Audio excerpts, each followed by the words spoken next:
let's revisit the island or the universe that only has a farmer and a builder in it. And let's think about a different scenario. Let's think about a scenario where they each start off with a lot of physical currency, or we're in a universe that starts off with much more physical currency than the last example, where the whole universe only had 4 gold coins.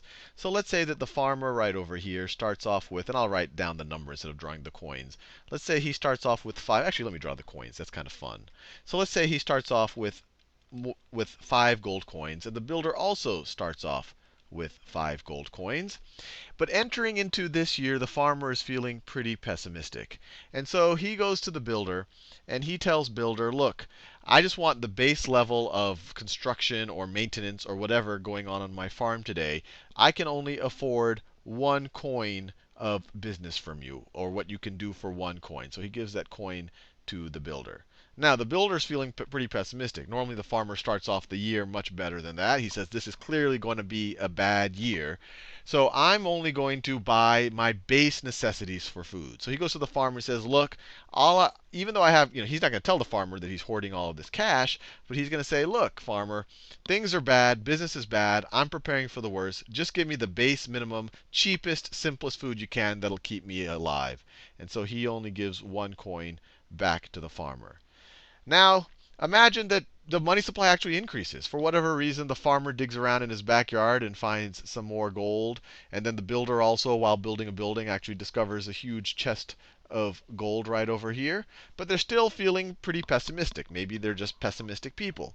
And so the farmer, despite this increase in the money supply, this gold that he discovers, he's like, how frequently am I going to discover gold like that? That was just a one-off thing, a bonanza that I just happened to run into. The business itself is pretty bad.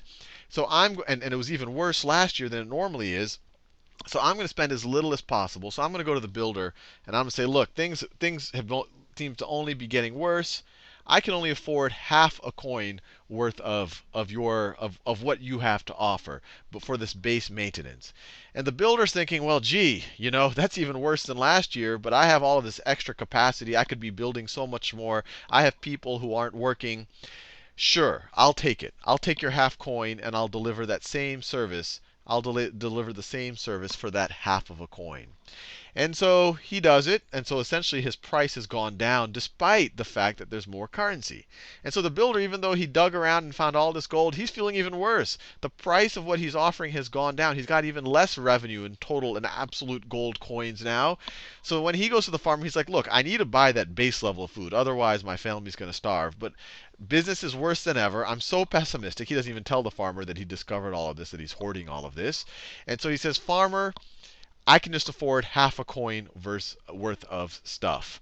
And the farmer says, well, I guess so, since the building prices have gone down and I can buy more with that half a coin, and I have all of this surplus labor and surplus capacity on my farm. Sure, I will take a half a coin for the same thing that last year I took a full coin for. So you see the situation where deflation is occurring even though the money supply has increased. And of course, I'm exaggerating things. And normally, if you had this large of a bonanza in the money supply, people would start to get optimistic and would start to spend money, and it probably would lead to deflation. But the main point here is to realize that it isn't just driven by the absolute quantity of the currency. That's important, but just as important are confidence and what confidence drives, and that's specifically the velocity of money, the transactions of money. The higher the velocity, or quantity matters, but quantity times velocity is what really drives the level of price.